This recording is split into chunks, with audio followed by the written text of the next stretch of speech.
everybody. Welcome to another episode of MOONIELICIous. My name is Luna TK. And I'm Michelle from Heart Panorama. And today's episode, we are going to be talking about the theme of love and friendship in Sailor Moon.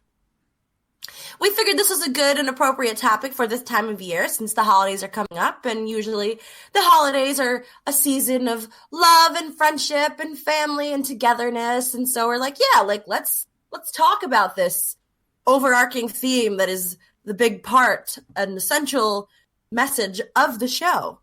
So, yeah. Alongside Sailor Moon, we're also mentioning other brands, products, or services. Any form of product placement in this podcast solely serves discussion purposes and is not paid or sponsored in any way.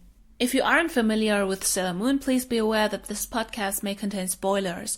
We recommend you to watch or read the series before listening to our podcast. So as Luna said, we're discussing love and friendship in Sailor Moon, and we decided to add friendship to this whole topic because it's not just about romantic love, but also love within the family and love for your friends, and that also plays a very important role in Sailor Moon. Yes. So shall we talk about romantic love first?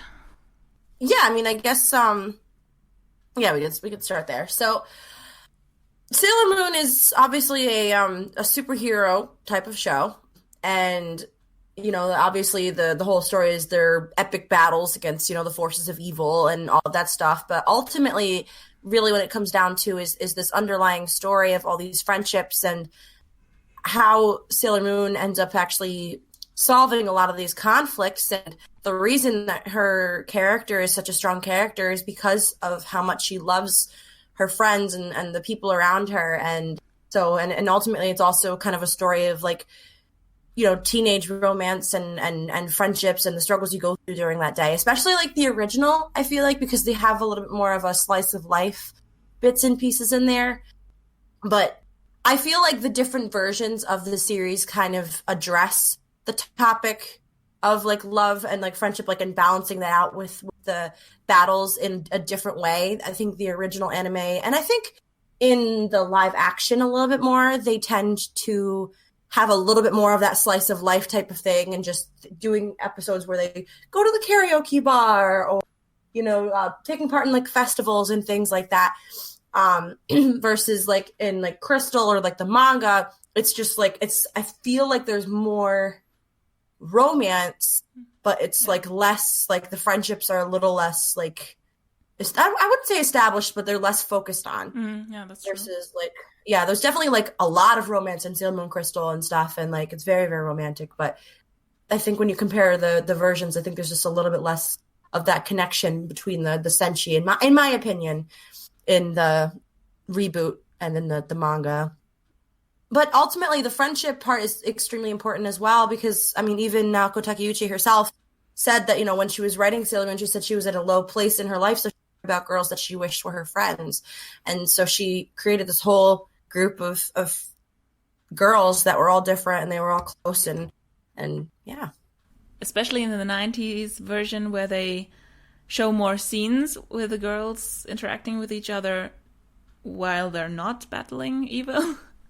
I think it's basically squad goals. I mean, you always wish you have a friend group like that is so close and that has like 4 or 5 members that are also friends with each other. Because I don't know about you, but for me, for example, I have like different friends who are not necessarily friends with each other. And I think it's kind of cool to have that group that is really close, like in Sailor Moon. Yeah, to be honest, I feel like growing up for me, like I really strived for that. Like I always seemed like I really tried to have like a group of friends and made sure that they all knew each other. And, like, as you could see, like, in my wedding, I basically had each one of them representing. I think it was definitely, like, a subconscious thing.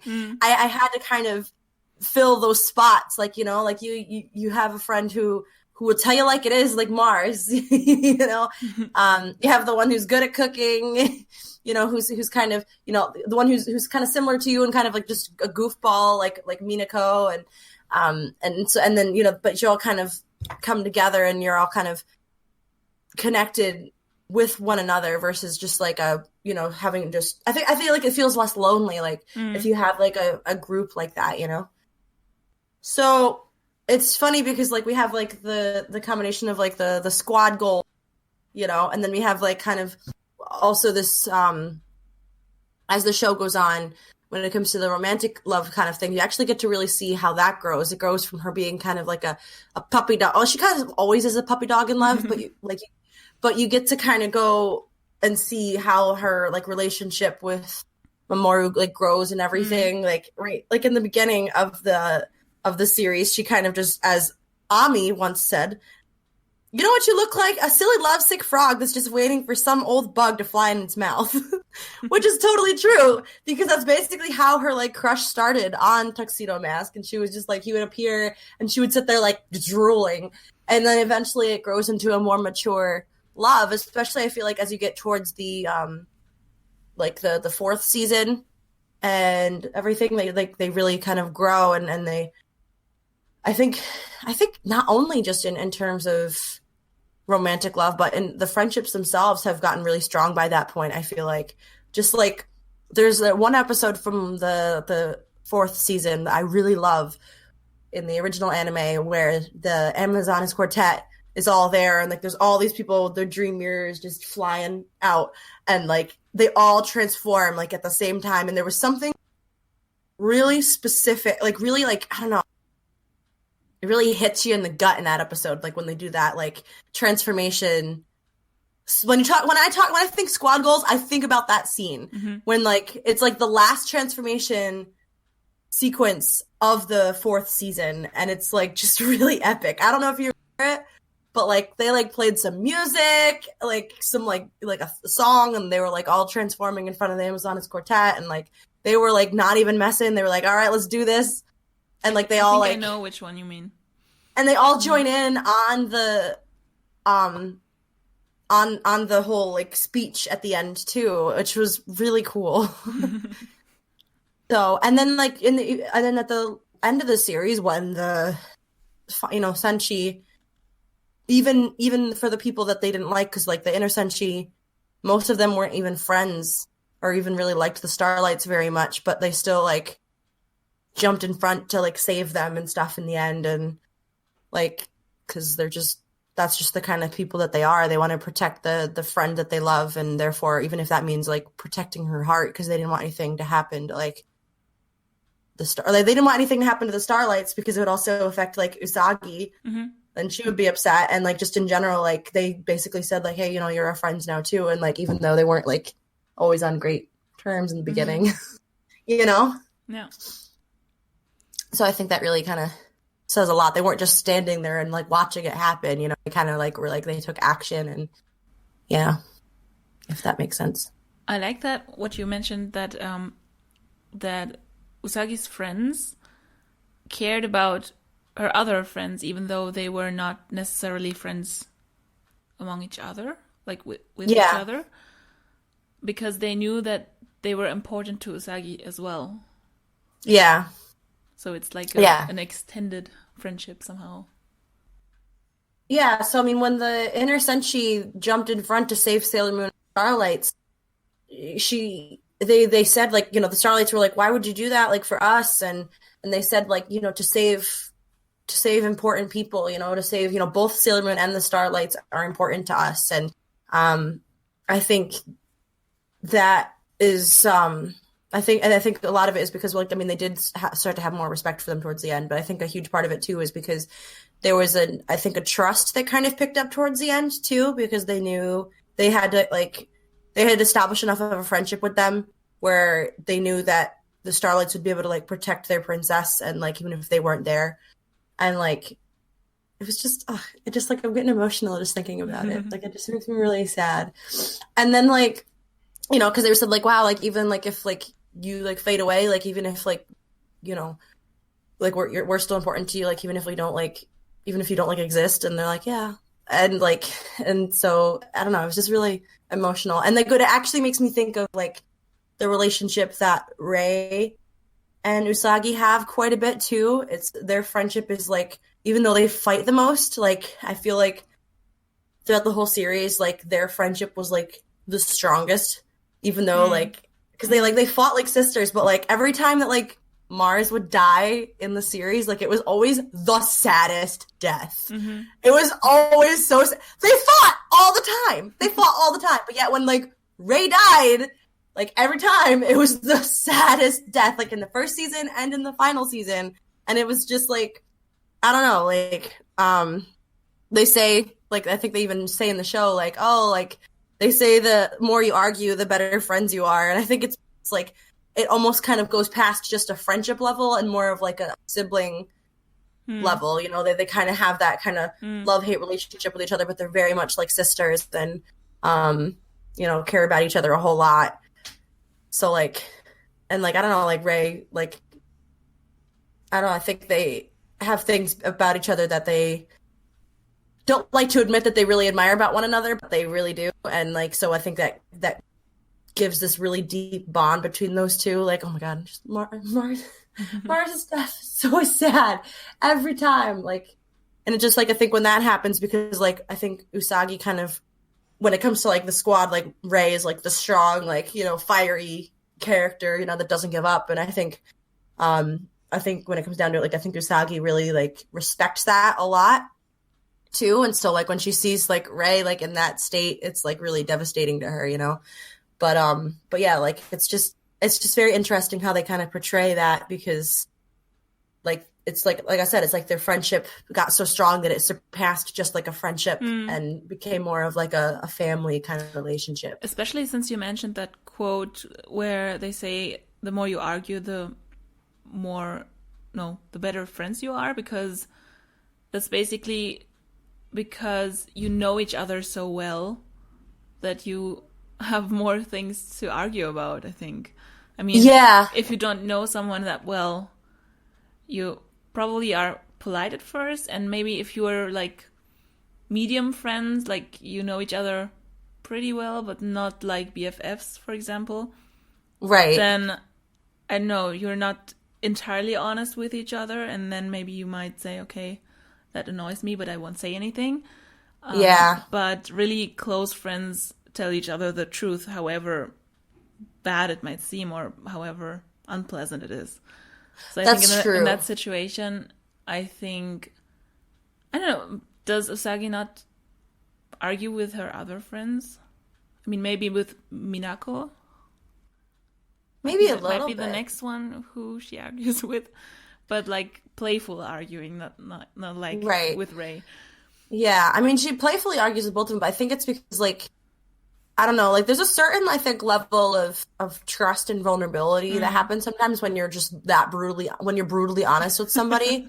You know what I mean? And Yeah. like I feel like when you have a friend that you're like brutally honest with, it means that there's a lot of trust there because it like even if like you get mad at each other, like one, you trust that the person that you're saying like that the person that like is saying this to you in the end is like there's good intentions behind it even if it doesn't feel like it in the beginning and like not only that but like um on the reverse side of things like I feel like if you feel like you can be brutally honest with somebody it means that you can trust them like you can be like all right like I can literally like kind of give you a smackdown a little bit here Mm. and completely like drop my friendship you know what I Mm-hmm. mean Exactly. um, you know, just like family. I mean, like family, it's kind of a little an unconditional kind of love That's because true. you're gonna fight with your family. You're gonna fight. It's gonna happen, but regardless, you still love each other. And I think that's how you know. Like, I think, um, you know, not that arguing is always healthy, but I think it's just like, you know, sometimes it comes out in arguments and stuff. But like, I feel like when you can have those, I would say, crucial conversations or intense fellowships with your we have friends who call their arguments intense family Okay. fellowships. When you have an intense family and or friend fellowship, it just means that you're just kind of putting everything out on the table, you know. And when you can kind of be vulnerable like that and really have that really strong communication, I think that definitely builds a stronger connection with the other person, Mm. That's true. you know? I think in this situation where we say, okay, Usagi and Rei have that sort of friendship, but I think it's especially interesting when you compare it to Sailor Moon Crystal, where Rei is such a different character. Like Yeah. she's not as fiery as in the 90s version. Yeah. And that Yeah. kind of changes the sort of friendship they have, I think. Yeah, it does. It does because I feel like in Crystal, like in the manga, like I feel like there's a lot less of that teasing going on. And so I feel like Usagi's friendship therefore feels a little bit more even amongst all of the girls a little bit. I think she has like when she first starts off, like I don't think she even necessarily thought this way when she met Rei in the first series, like because I think in Crystal it was more kind of just like she admired her, like, oh, she's beautiful, she's cool, like that kind of thing, versus like I don't know, versus like the relationship that they have in the original anime. You know who also has like a stronger relationship, friendship wise, in the original anime that I noticed was Jupiter and Venus, like Makoto and Yeah, Mina that's true. were like they had like a almost a little bit closer of a friendship, I think, That's true. amongst each other. Mm-hmm. You know, because I know that there was a couple episodes with those two where they had some arguments and stuff, just like how Usagi and Rei had. So it's they got a little more of that in the original anime, which was nice.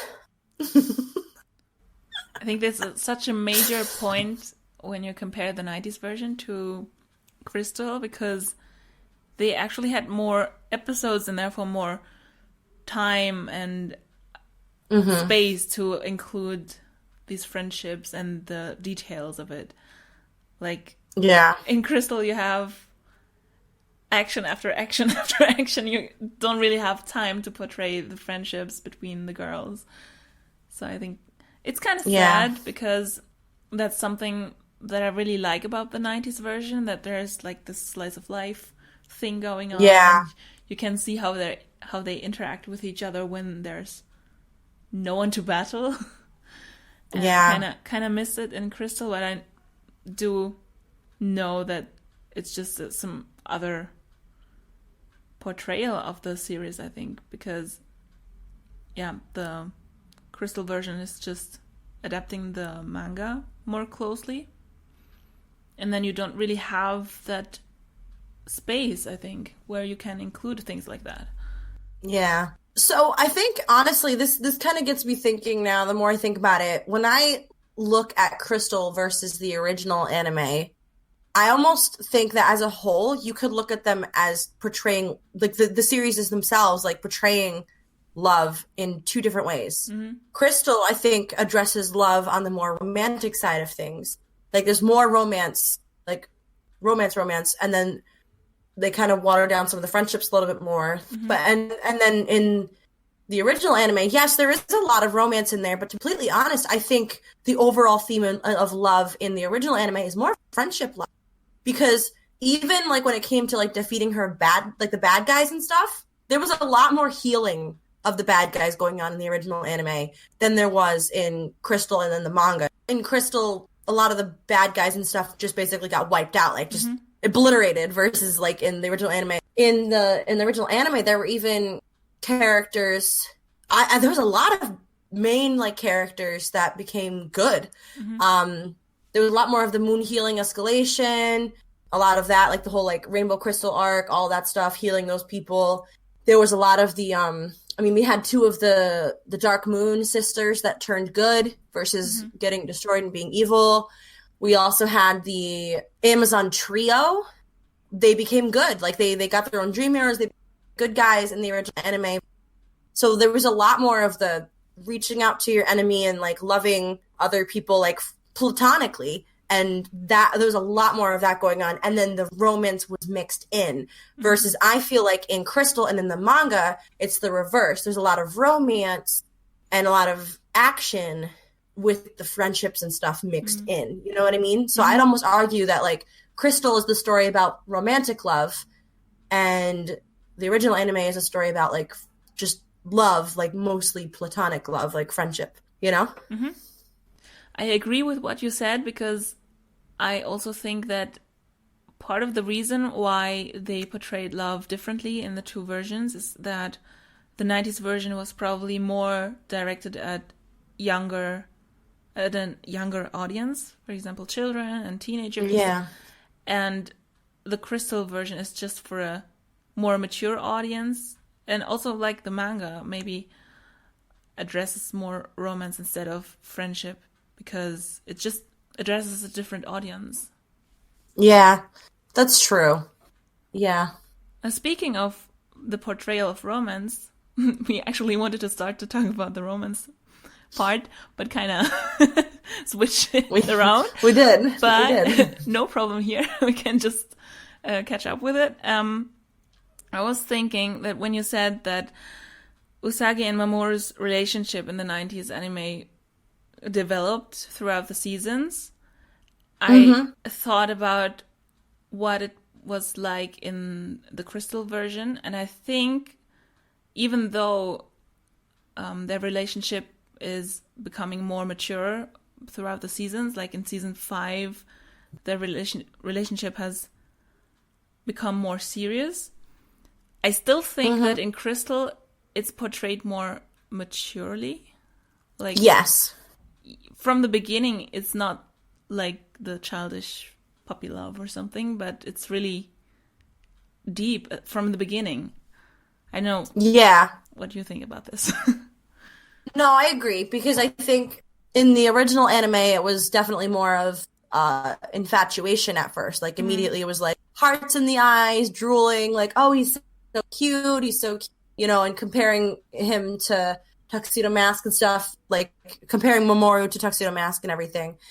Versus, I think there wasn't like an outright hatred of Mamoru in like the manga and Crystal. Like, it was just kind of like, I don't understand this guy. She'd be like, like, why is he out here like in the middle of like the day, just like for no reason? So it was a lot more of just confusion, like, and like he was kind of like, why is she talking to her cat? Like, I don't get it. And then like as they kind of like figured each other's identities out, like they really kind of bonded. Like he goes, I don't really have any powers. Like, you're stronger than you think you are. And like he gave her a lot more encouragement, and she also kind of encouraged him, and it was a lot more of like, he saved me, now I want to save him. And she grew a lot quicker. And it was like they had like a deeper understanding of each. I think from the get-go, Usagi tuned in more towards his like struggle and towards his like pain of like not knowing his past and he was confused. And I think Usagi has a little bit more empathy.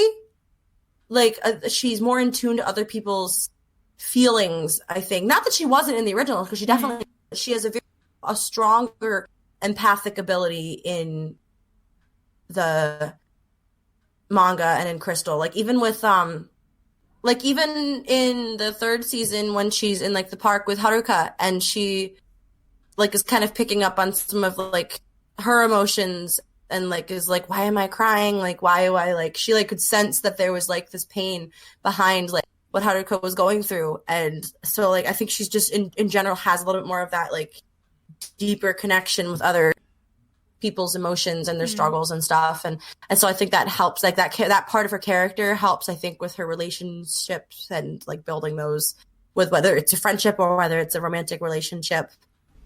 I think you're right, because somehow in the 90s anime the character development of Usagi, and also other characters, but especially Usagi, was somehow slower than in Crystal. I think in Crystal she was somehow more mature, and also for the viewer maybe less annoying than in the 90s, because sometimes in the 90s there were episodes where you were like, oh no, Usagi, not this again, why are you so childish, or why are you acting so irresponsibly? And I think in Crystal it's not portrayed that way. Like, yeah, she has slightly different character traits. She's not the same character in both versions. Yeah, she grows a lot quicker. I think in some ways the original anime is more realistic. Like, when you think about, like, it's actually a really short amount of time that all these battles occur in. She's in middle school. And then by the end, she's like 16. Like she's all Yeah. all 2 5 years. seasons incur in 2 years, like somehow magically. And but at the same token, like I don't know, like if you saw all your friends die, Yeah. like I feel like and they all came back to life, like the world almost ended. Like I feel like regardless of whether you're 14 or not, I feel like you grew up mad quickly. But she really didn't. Like she, you know. But like I don't know. Like I was never 14 with having like all my. So like I don't know how that if I would grow quickly or if I would still kind of be stuck. I don't know. It's kind of hard to say. But also, wasn't it in the 90s anime that they at some point forgot their memories or lost their memories? That's And true. They did. maybe that's also part of the reason why the characters developed slower compared to the other version, where they kept their memories and could like learn from their experiences. Yeah. And I know That's true. we're kind of drifting off topic, but it's still part of this whole topic of love and how you deal with it and how you treat your friends and so on. Well, just like with anything, like when you lose all those memories, you don't just lose your character development, you lose the relationship development, anything that happened there, you know? So, I mean, I guess it does make sense. Yeah, that's true. Speaking of characters, I was also thinking it's kind of sad that Mamoru doesn't really have many friends in the series. I mean, in the 90s he has Motoki, but who else does he have? Wow, that's true. That, like, and in the Crystal version, I don't really know if Motoki is really his friend or just like some random guy that is also part of the series. But somehow he doesn't have many friends, and I was thinking about why he didn't really have like a group like Usagi has.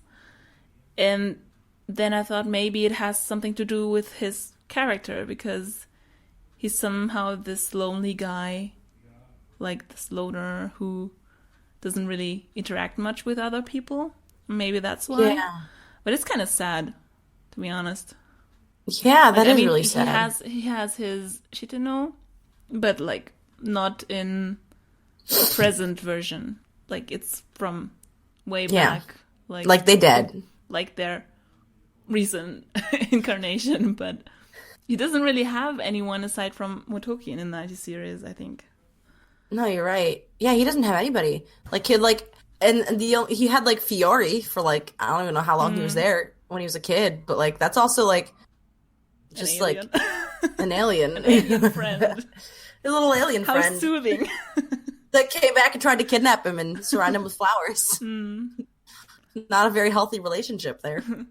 You just mentioned Fiore, and I think he might have been Mamoru's friend, but also when he comes back to get him somehow, I feel more like he has romantic feelings for Mamoru, and he really wants to have him for himself, and he's really jealous of Usagi when he finds out that she's Mamoru's girlfriend.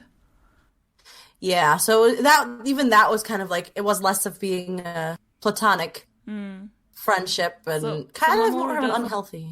Mamoru doesn't really have many friends, to be honest. No, he doesn't. Really his sad. friends are... Yeah, that is really sad. His friends are Usagi's friends, but he needs some dudes, man. I wonder if that's actually why he connected with Chibiusa so much, you know? Because, like, Usagi and Mamoru actually met Chibiusa, like, the same time. She fell on their heads at the same time.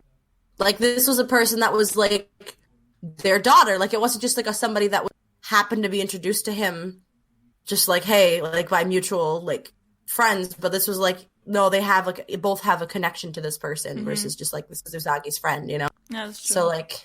You know, so I think like even because they obviously had a connection even before they knew that this was his daughter. Like I think he had that natural father instinct. Still, like I don't know, like they just had a little bit more of a connection. I think, just in general, like they were somehow on the same level. Yeah. Well, Mm-hmm. because Chibiusa lost her parents, basically. Mm-hmm.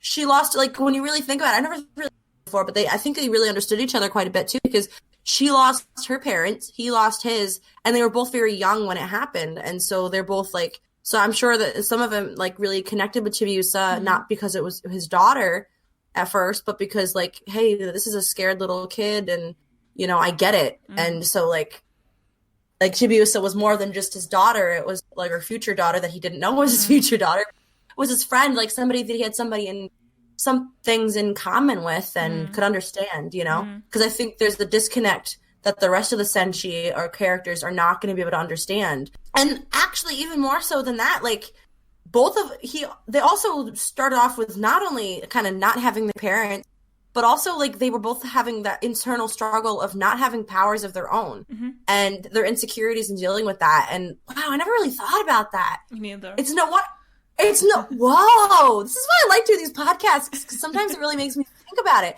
But it's true, and that would make a lot of sense as to why it's more than just like a she had a crush on him kind of thing. Like it's like there's like a real solid connection there that like he can connect to Lisa and she can connect with him in a way that no other characters can. Rei, I mean, her parents aren't really around. Like, I don't know, like, 'cause she has powers, like, Mm-hmm. like she still has her grandpa. Like, he had nobody, So you've used Rei as an example. Like, Rei's not going to be able to necessarily understand what Mamoru's going through. Lita, I mean, well, Come to think of Makoto it, did. he does get along quite well with Makoto. Come to think of He it. does. He does. That's true. He does get along pretty well with her because she also lost her parents. But not only because of that, but because I think they had to grow up at a really young age, maybe. Yeah, That's they both had why to live they on their somehow, own. that's why they Yeah. somehow have like the same level of maturity, maybe. Yeah. No, that's true. I never thought about that. Yeah, they do seem to get along really well, those two. In the original anime, I feel like Rei obviously crushed on Mamoru a bit and stuff, but like I feel like he was kind of just like, yeah. Like he never really had any sort of didn't reciprocate any of it. Because like he just wouldn't be able to connect with her on that kind of level because she just wouldn't be able to understand like what he's kind of going through. I guess they both liked karate, but that was it. Like they both liked, which I think was also an anime original exclusive or even a dub. I don't even know. Did you know? I don't even think I was trying to find clips. I thought that like Mamoru did like karate in the original anime, and I know that they talked about I can't Rei, remember. I can't remember the but like, German version. oh my gosh, like I just know that like there was something where like I think in the episode where they find out each other's identity in like Usagi and Mamoru finding out each other's identities and stuff, and they're Serena and Darien, I should say, because she says something like how Darien is Ray's friend from like karate class, but I don't think we ever saw them in karate. That's a totally random tangent. Yeah. Like I was trying to find like a video Can't clip remember. them being in karate. No, I don't ever remember seeing that. That might just be a total just like made up thing, but I don't know. Did you read a fan fiction or something? No, No, she but I says can't remember like either. I swear. I don't know. We'll find out. So I have one more point regarding friendships in Sailor Moon, and that was when I was thinking about Naru and Umino and other friends. And I think it's kind of sad that, at least in the 90s, somehow as the series progressed, Usagi's other friends somehow disappear or like appear less and less in the series because the series focuses so much on the friend group that are also senshi, but doesn't include so much the other friends that Usagi had before she met the other four senshi. Right. No, that's true. I don't even remember when Naru's last appearance was. Like, when did she last? Either. I mean, she Google played a very important role in the first season, at least. Especially in the 90s when she had some sort of relationship with one of the Shitino. Yeah, that's true. Which I think we also mentioned in the last episode. I can't really remember. But I think after that, she kind of appears every now and then, but it becomes less and less. Yeah. I think her last appearance, she only appears like once in Super S, and she never shows up in Star. Mm-hmm. She only appears once, and I just looked it up. She only appears once in the Super S season when she's targeted by Tiger's eye for her dream mirror as bait for Pegasus, and then that's it. Like, she's gone. Like, she just, I think like one of her last appearances, she actually I think like one of her last appearances, I think she actually said something like how, like Usagi had something like important going on that she was really no longer a part or anything. Like, I feel like she actually kind of could tell, which is really sad. Yeah. Yeah. I think I remember that too. Yeah. Like where she voiced her concern that she's no longer part of Usagi's like closer feelings and what is really going on with her life, or what really moves her, or so on. Yeah. I mean, like before, she was her best friend, and they shared like everything. Everything. And then it became less and less once she met the other four Senshi. Yeah. No, that's really true. It is really sad. Like, I wonder what it would have been like, actually, like if our one either did know or two had become a Senshi. Like, I have mixed feelings about it. Like, part of me is like, like, I feel like she was such an underrated character. I feel like she really, like, deserved to become a Senshi. But at the same token, I feel like they also kind of avoided that trope by not making her a Senshi. You know what I mean? Like, having somebody not be a Sailor Senshi, like that you'd think that would become one. She didn't. But, man, I would love to see a version of Sailor Moon where she becomes, like, a Senshi, like Sailor Earth. I just remembered PGSM where they were like Sailor N and Sailor M, and so like, do you remember that scene, or was it that bonus episode? I can't remember what. I feel like I do remember seeing that. But at some point, they dressed like Senshi and they were like, "I'm Sailor N." Yes, I think I do remember that. They didn't have powers, but they somehow tried to fight alongside the others and help out somehow. It was kind of cute. Remember that. That is really cute. Yeah, I'm trying to remember what episode that does seem familiar. She also seems really a much more. Did she know? Like, I feel like she really kind of knew in the original, like in PGSM. Did she? I'm not sure. Like, I mean, I think they kind of hinted at it, but you can't really tell for sure if she really knew. Yeah. Yeah, it was Act 0. In Act 0, she was a fan of played as Sailor N. Oh, no, towards the end of the series, Naru does find out that... And she's injured when Sailor Moon transforms into Princess Sailor. And she did not like Mio. Yeah. Like, she did know. She did know in the original. And she didn't... She did know in PGSM. She didn't know in the original anime. Which is kind of cool. But she ended up getting hurt. She got hurt when... So I guess didn't work out in her favor to know that Sailor Moon Usagi. But at least there's one version of Sailor Moon where she played a more important role. Yeah. True. I really wish that, like, Naoko Takeuchi would just, like, write more. Like, I really want more. Like I want 6, things like arc 6 and 7 and 8. Like, at least one more. Like, one more. I would love, like, a prequel. Well, no, my gosh. Well, for one thing, which is still possible. I don't think they'll ever do it. Or maybe if they did a movie. Can you imagine how epic would it be if they did a freaking Sailor V, Codename Sailor V movie? Oh, that would be dope. But I would also really love a prequel series. Would be so cool. That would be so cool. Like based on the manga. Yes. Exactly. They have all the source material. Yeah. They have all the material. They just need to do it. They just need to do it. Anyways, that's totally off topic, but like I would love to like see like or that or like right after like the Stars season ends, like I want to see some sort of like how Crystal Tokyo came about or some sort of prequel Yeah, that's series true. about like the Silver Millennium. I would love to see one of those. Like that would be amazing. But I agree. maybe one day. Maybe In one the day. meantime, we'll have to make do with fan fictions. Yep. Fan fictions of Naro being a Senshi and all that stuff. Sailor N.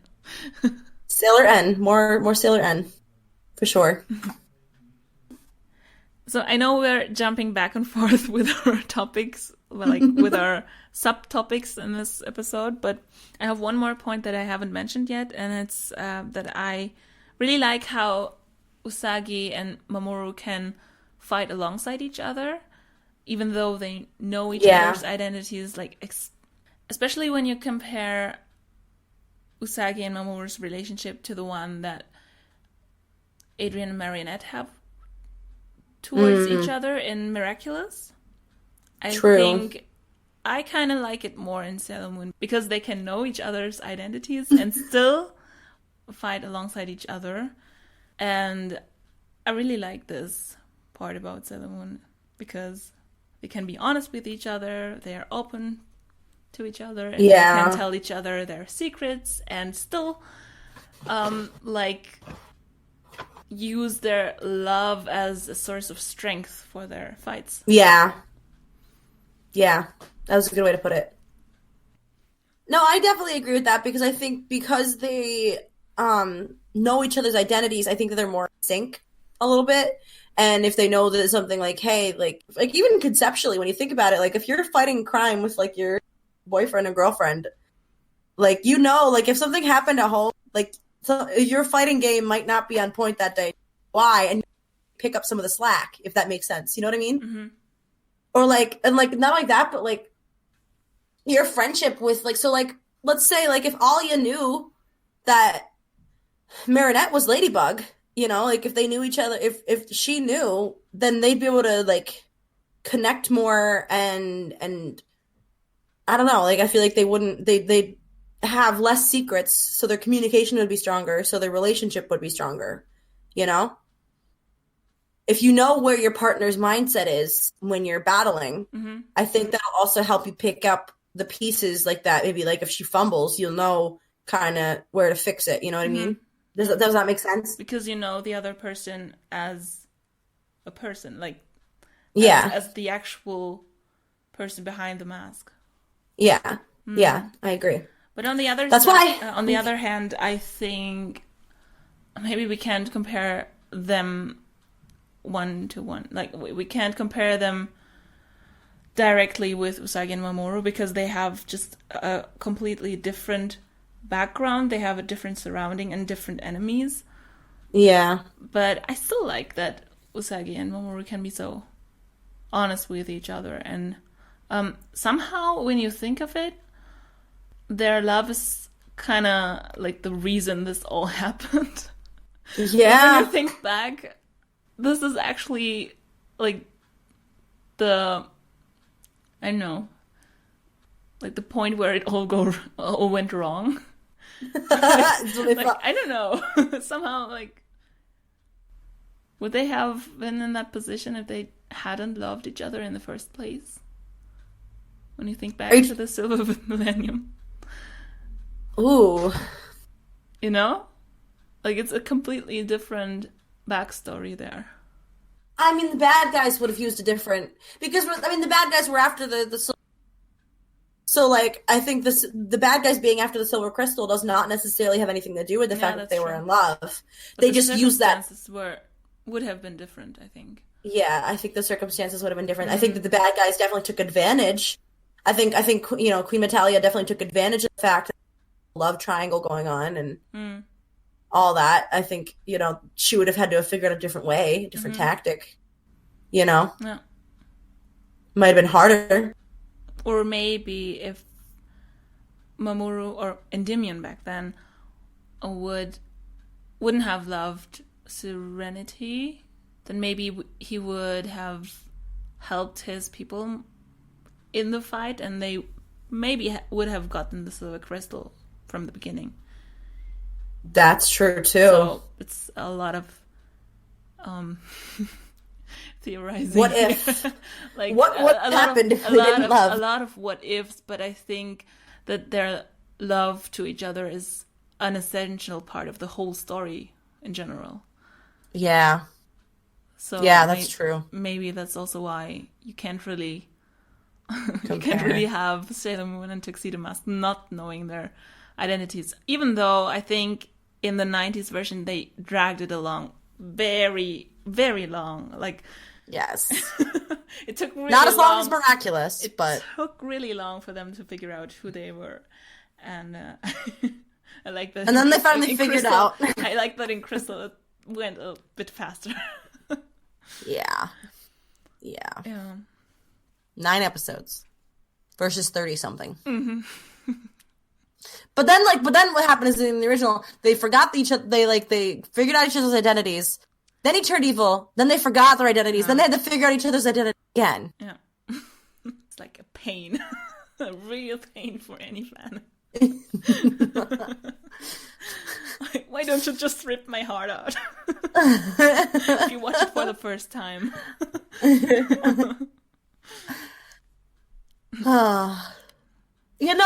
Actually, one last thing I want to bring up too is the question of, and this is kind of off topic, but it's not, the question of the relationship between Haruka and Usagi. Mm-hmm. Because when we talk about, for example, the kiss that happened. Now, everybody initially, when she kisses Usagi, you think, oh my gosh, like, what is happening? Like, what? And like, but then like afterwards, you realize it's less of a romantic kind of kiss. And it was more of like a longing. Like, I feel like I wish that they kind of explained it a little bit better, but like, I think they kind of touched on more of a fact of like Haruka and Michiru were really lonely and like, you know, they loved their princess like in that like a lot, but like it was like almost like a forbidden fruit type of thing, you know, like you can never actually be with that person, Mm-hmm. you know, like I never like, and I feel like it was almost kind of like it was like a longing versus like a I love you type of thing. Mm-hmm. Like, I don't know, what was your interpretation of that kiss that happened? You mean in Crystal? In Crystal, yeah. I think my first reaction was like, what is happening? Like, what? But I know, I haven't thought about it this much, actually. Because, you know, actually, you would have thought that she's happy with Michiru. And yeah. Why would she kiss another girl? But now that you mention it, maybe it's really more of a, like, this is her princess and she wants to, like, she honors her so much and admires her, maybe. I don't know, it's kind of a deep question here. I would like to know what others think of this. Like, people come and comment below because we don't know what this kiss was about. I can't really remember how it went on after that. Like, wasn't it a cliffhanger at the end of an episode? Yeah, she like kissed her and then she like ran away. Mm-hmm. And then like afterwards.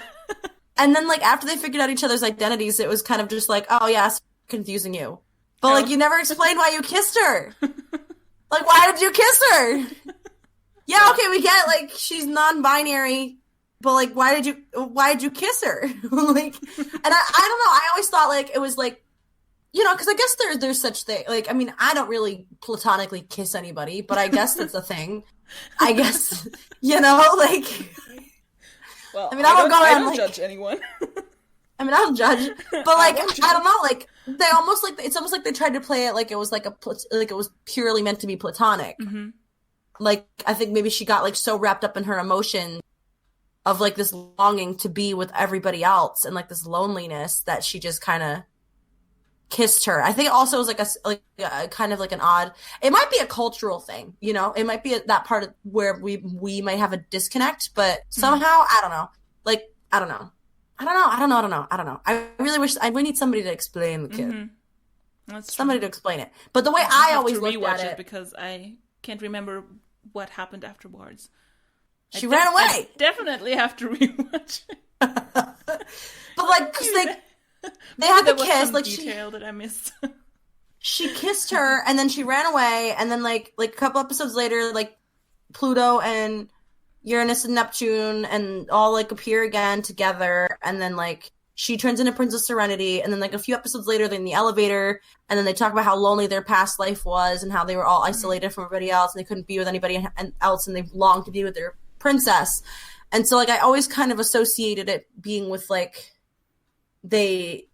it was just that she was so like she finally had like the princess there like in front of her, and like she had such a respect for her and like such a longing to be with this person, even if like it's even like there's probably some romantic feelings in there, but I don't know. I feel like her like how could like Maybe some infatuation. Like ooh, this is my princess, and yeah, like I think like an infatuation type of you're finally with this person and like you just like kind of give in to those feelings of longing and stuff and wanting to be with this person, but it's not necessarily a romantic feeling, because like it seems like Haruka and Michiru are very committed to each other, you know? And I think they both know that the prince and princess are very committed to one.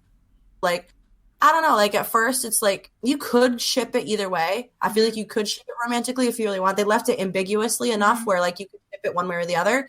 But in my personal opinion, I feel like it was just there was a lot of confusing emotions at that time.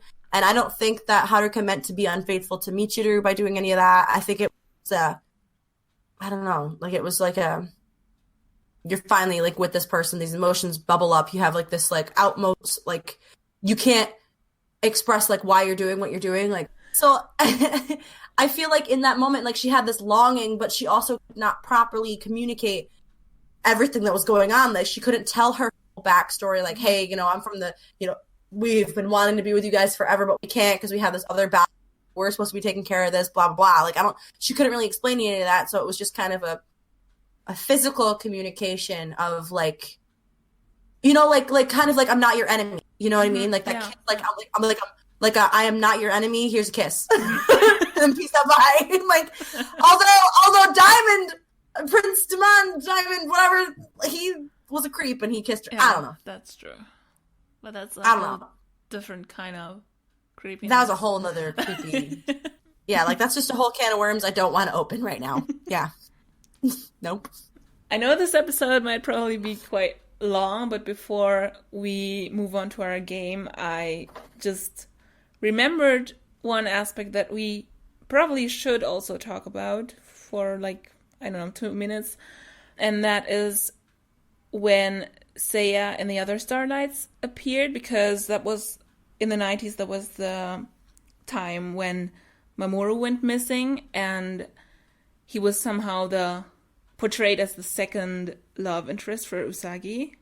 Yeah. I know a lot of people ship them, but I don't know if Usagi in that moment really saw him or her in like as a replacement for Mamoru, or like he could actually be her proper love interest.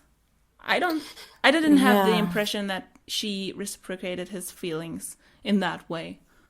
Yeah, I would agree with you on that. Like, I feel like for the most part, she was absolutely oblivious to Seiya's feelings. Mm-hmm. Because it's hard, because sometimes it feels like underneath, like, she kind of knows. Mm-hmm. I think, because there's like, when Seiya kissed her, there's this moment where she had this tear coming down her cheek, you know? But, like, and almost like kind of, like, she knew that there were, like, these feelings that she could not return, or, like, that, or something, but like at the same token, she was just so clueless. I wonder what the difference will be like, and I might have to look back and see how, if they portrayed any relationship or much of a relationship between her and Seiya in the manga. I don't remember. I think there might have been a little bit of one, but like I don't know. Not I'm gonna as have to like intense, I look. think. Not, it wasn't portrayed as Yeah, intensely as in the 90s. yeah, But maybe also because, well, doesn't have to be because, but um, in the manga originally, Seiya and the others weren't like transformed into male characters, but they just dressed as male characters. So yeah, that's also a difference. So yeah. yeah. Because like, and well, the reason why I bring up the manga in this sense is because we were talking earlier about how Usagi is very much more in tuned and empathic in the manga and in Crystal, and I wonder as if like if she would have picked up on Seiya's feelings a little bit more if she had a little bit more of that empathy in the original anime, you know? I also try to understand like Seiya's love a little bit for Usagi. Like I feel like it's similar to what like Haruka was feeling for Usagi in the That could be, yeah. manga. You know, like it's that longing kind of feeling because like they were looking for their princess and Usagi obviously has this underlying princessy regal thing. And so it makes me wonder like were there actual solid feelings there? Or was it because like Usagi kind of became a replacement for the Starlight's like princess, like for like you know what I mean? So like, True. but yeah, like but like I don't know, like just some of the things that came out of Seiya's mouth make me like think like okay, now maybe there really were some feelings there. I don't know, or maybe he was just being like really flirtatious for like no reason. Like it's maybe just part of his personality. I don't know. But doesn't he say at some point when they were like in the rain and he says, "Am I not enough?" I Yeah. think that kind of really expresses that he has real feelings for her, Yeah, that's true. or Yeah, or at that's least true. he thinks of himself as being an option for Usagi. Yeah, that's true. That's true. But like the whole time, like it's hard to like it's like crazy because it's like at that point, like Usagi did have a lot of character development at that point.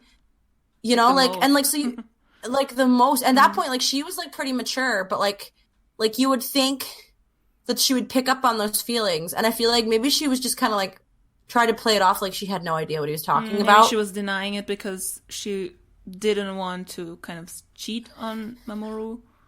Maybe. Yeah. Yeah, I think that's kind of what it is. I think it's like a you know playing kind of playing dumb on purpose with it so that like she doesn't feel like she's cheating. Yeah. Yeah, she's I don't know, she's just so committed to Mamoru at that point that she's just like doesn't see anybody else as an option at all. Yeah, that's true. Yeah, like I don't know, like so it makes me think like she's just kind of playing it stupid so that she didn't have to feel like she was being unfaithful to anybody while also like reserving like if she played it like you know if she played it dumb then like she would kind of also like not necessarily be as hurtful to Seiya but I don't know she should have just been like honest. Yeah. Yeah. I also think I don't that know. I also think that at this point she didn't want to hurt anyone, Yeah. like you said, so could be part of the reason why she Yeah. didn't openly like acknowledge his feelings. Yeah. At least in the Well, not beginning. only like well, she was also just in a lot of her own like pain too. Like she probably just didn't even want to even think about it like or even like address it because she was just hurting so much cuz Mamoru was just like not there and so she was just like, you know, heartbroken and so she just I don't know. Sometimes people shut down and they're like, yeah, I'm not even going to acknowledge that whatever that's happening with this guy, like I'm not even going to pretend it's even happening, you know? Yeah, So like, yeah. that makes sense, yeah. So I guess this kind of rolls into our game a little bit. So we're gonna do like a couple swap game. So like if we were to like swap out some of the main couples here, you know, who would be with who, like our opinions on it. So I'll have you start. 'Cause Okay, let's start with our main couple, Usagi and Mamoru. If Usagi wasn't with Mamoru, I think the most obvious option a lot of fans would go for would be Seiya, as we talked about. But Hmm. if we try to pair her off with someone else, and not the obvious choice, maybe even Haruka, because there was something going on in the beginning. Like, I mean, she, Yeah. at least in the 90s version, she was quite infatuated by her because, I know, because of her aura or something. But she also thought Yeah. she was a boy, but doesn't really have to do anything with it. I think it was kind of Haruka's aura, like very self-confident and mature and so on, Yeah. and that's kind of what attracted Usagi to her. Yeah. Yeah. What do you think? I th I mean, I agree with everything you just said, for sure. I don't think like Usagi would have been able to fall for just like any random like character off the side of the street. You know what I feel? You know, I feel like after everything that she went through, she would not Mm, be able to go back and be with like Motsuki, for example. Like it would definitely have to be like another fellow guardian because like mm, they're gonna understand like what she's been through, not some random civilian. You know what I mean? Like I don't think she'd be able to settle for something like that. So I can agree with that. But what would we do? Like what would so like if you could what would happen to Haruka and Michiru though if you paired up? Like who would be Haruka's other love interest if she could like if she wasn't with Michiru nor Usagi, yeah. maybe wait, wasn't there a Get your scene where she talked to Ray and Ray was kind of swooning? Wasn't there a scene I feel like like was it Ray or was with these it two? Or was it was it Ray? Or was it Makoto? she was vibing with all of them a little bit more? I think. You mean with all the inner senshis? I think I think it was Makoto in like the original. I Okay. think they were kind of had like Could a be. thing. But then who You think? would no, I'm Hmm. pretty sure there was. I think Wasn't there like Makoto was quite obsessed with Motoki at the beginning yeah, and was very hurt when she found out that he has a girlfriend. true. Hmm. Hmm. Who do you think Haruka would go along with the best if it wasn't with Michiru? I mean, if we're talking like a real solid relationship, maybe it'd probably have to be the only other outer senshi available, which would be Setsuna. Hmm. You know, because like they would understand each other on a more mature level. Hmm. You know what I mean? And they're kind of like when they're raising Saturn, they're kind of like they're kind of like a three-parent household Triple already. parent. They're kind of like triple parenting. They have like a sister wives thing going on. Like so I mean, yeah, maybe maybe it would be like Setsuna. Hmm. I don't know. How about Michiru? Probably Mamoru. You think so? Oh yeah, you're right. I think Yeah, I mean, it was my initial thought in the beginning as well. and not just because of like some of the chemistry that they had in the beginning. I think it just makes sense because they're Hmm. both very like sophisticated characters. Hmm. You know, like I feel like she's like, and I think that's maybe why they had a little bit of that chemistry in the beginning because they're both very like mature, like level-headed Hmm. characters, very cool-headed characters. So like, I feel like that, but I feel like if I were to just look at them like as a couple like themselves, like excluding everything else, like I feel like they wouldn't be endgame. Mm. Like I feel like Michiru and Mamoru would be like that'd be like the girlfriend he'd have before he met like the one. Hmm. There's just something about it. I feel like they're Somehow almost too like in PGSM, like the other girlfriend yeah. he had before, maybe. Yeah. Yeah, Hina. Mm. Yeah. Hmm. Kind of like that because she was very like level-headed and cool and chill. Yeah. Hmm. So I don't know. But What also, about wasn't there also something between Setsuna and like King Endymion? yeah, That was that's true something as too. well. And Yeah. doesn't really have to be just platonic friendship, but I think she really had some deeper feelings. Oh, she definitely did. She blushed. She definitely So did. so if it wasn't Michiro, he might maybe pair pair off with Setsuna. Yeah. Yeah. It's so hard to see some of these because Usagi and Mamoru are just so like committed to each other. And same thing with like Hakura They're and so Michiru. established. Yeah, they're so established. The same thing with like Mm, Haruka and Michiru. Like mm, they're like a really like a solid couple. So it's like weird to picture them than anything that's else. true. But it gets you thinking. What other pairings? We have well, Chibiusa had like kind of like a love triangle, love square thing going. I Love mean, square? maybe not love Where's the square. square? More Maybe of a not full. triangle, maybe. So, well, because like I don't know, like there's arguments that there was more than just a platonic friendship between her and Hotaru. Hmm. So, because like for Chibiusa, there is Peru, Hmm. there's Helios, Hmm. aka Pegasus, and there is Hotaru. Hmm. Like, and like I feel like her number one pairing is Helios. Hmm. I feel like those two are like end game. I think so too. Like, That's like like I the feel like most shipped pairing in the fandom, I think. yeah, they're so cute. They're so cute.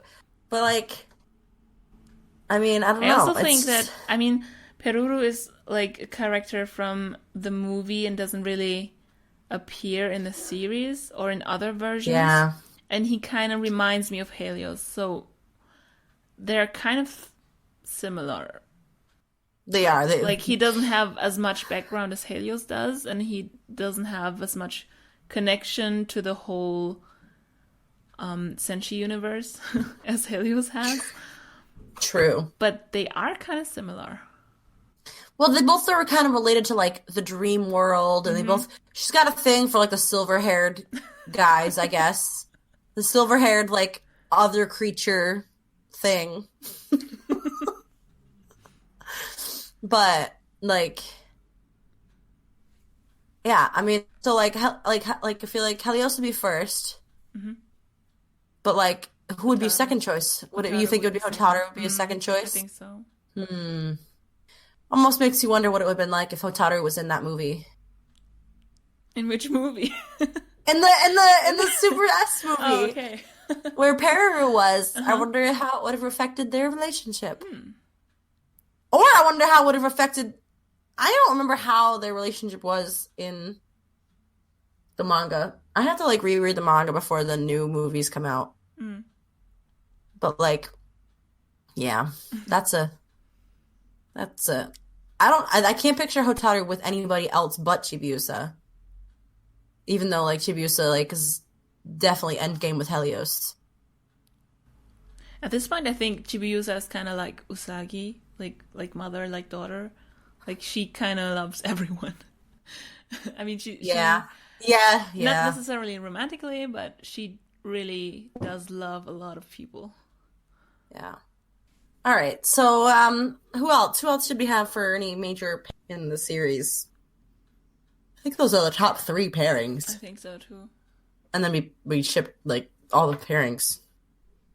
This game is a little complicated because like There aren't it's like as many couples as we thought.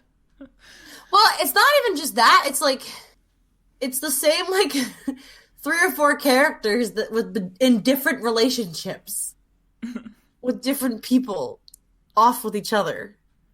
You know, It's weird to think about. it is weird to think about. But What do you guys think? I think it's because the main couples are so established by now that it's weird to Yeah. think of them in a different combination. Yeah, that's true. But yeah, comment below what you think. Comment below. Who do if you think of any ship? other couples? Who are your favorite couples? Who do you ship? Who would you switch off Or like, if you think of any other couples that are thought-provoking, feel free to let us know down in the comments, and we can discuss that some more. So, shall we move on to our quote that we add in Yeah. every episode? Yes. Okay, so this time we chose a quote from Human Luna from the S movie. You know the title? I just forgot. From It's from the Sailor Moon S movie, Hearts on Ice. And Human Luna says, "You must live for those that love you." It's a quite deep Yes. quote, I think. It is because I think especially like as the series got further in, I feel like it definitely is kind of a theme that the Senshi tried to follow quite a bit. Like, I mean, for example, like rather than like killing off Galexia, for example, she, was reaching out her hand and saying, here, like, you have people here that love you, rather than killing her, she was trying to like reach out to her and stuff, if that makes sense. Rather than just kind of killing Chaos or killing her, she was like, hey, listen, I care about you. Take my hand. You know what I mean? And so also because Sailor Moon is someone who always believes in the good side of people or monsters, in anyone. And she does believe that people can be redeemed somehow if you only give them the chance. I think we already mentioned that in some other podcast episode. But at that point, regarding the quote we chose, I think more of how the Senshi kind of sacrifice themselves for the people they love. But in that quote actually says, you must live for the people you love. So even though you are ready to sacrifice yourself and don't care about whether you will die in that fight, you still have to be strong and try to survive because of the people you love, because otherwise they would have to live without you. Yeah. Well, I think too, I think it comes down to just not giving up, because there are times, like a lot of the times where Usagi needs strength, rather than giving up, she pulls from the love of her friends and, her prince, and she's like, no, like, I'm not giving up. I have all these people here. A good example is the movie, the R movie, and like they're like on this planet that's like plummeting towards Earth and stuff, and she's like, no, like, come on, let's do this, like, we got this. And there's a lot of situations like that. There's in a lot of the movies, anytime that she defeats any of the bad guys, the biggest thing is like, no, I'm not going to give up, because I have people that love me and I have people that I love. And so she just, keeps kind of fighting. So it's like, I think you're talking about like sacrificing yourself for the ones you love. But like, I think where you talk, when with this quote, I think when you say like, you must live for those that love you, I think it's like a, don't give up. I think they're kind of separate ways of looking at it, But it kind of covers both, I think. Yeah. Because I think the biggest thing is like, don't give up, because there's people out there that like need you, and yeah, which I think is a big central message in the series, is just keep going, for those, and don't give up, and remember that when things get hard, there's people that are by you and by your side and care about you, and you got this, bro. I also think that this quote is kind of characteristic for the whole series, because somehow everything revolves around some sort of love. And love is somehow the source of all the power the Senshi have at some point. So I think this quote kind of represents the whole series at some point. Yes. Yes. That's what the fight is all about. Like, you fight for the ones you love. Yes. That's right. Sailor Moon says. So now we're at the end of today's episode, and this is actually also the last episode of Season 1 of Moonelicious. If you enjoyed today's podcast, please don't forget to give it a like and comment with your thoughts. We asked you some questions throughout the episode. If you want to stay up to date when our next season starts, please subscribe and ring the notification bell so you won't miss anything. And also don't forget that this episode's bloopers are also coming up, so they will be on Luna 2K's channel. Woohoo! Yep, things will probably be a little up in the air. We'll definitely keep you updated as things going, because obviously, as y'all know, I have a teeny tiny human that's growing that'll be here in the beginning of next year. So we're going to be kind of playing it by ear, but we'll be certain to let you know how things are going and when our next recording session happens, and how it'll go from here with our Moonelicious podcast. Exactly. So stay tuned. Probably the best sources, maybe Twitter, because that's where we communicate our recordings and releases the most, but also on YouTube. So stay tuned.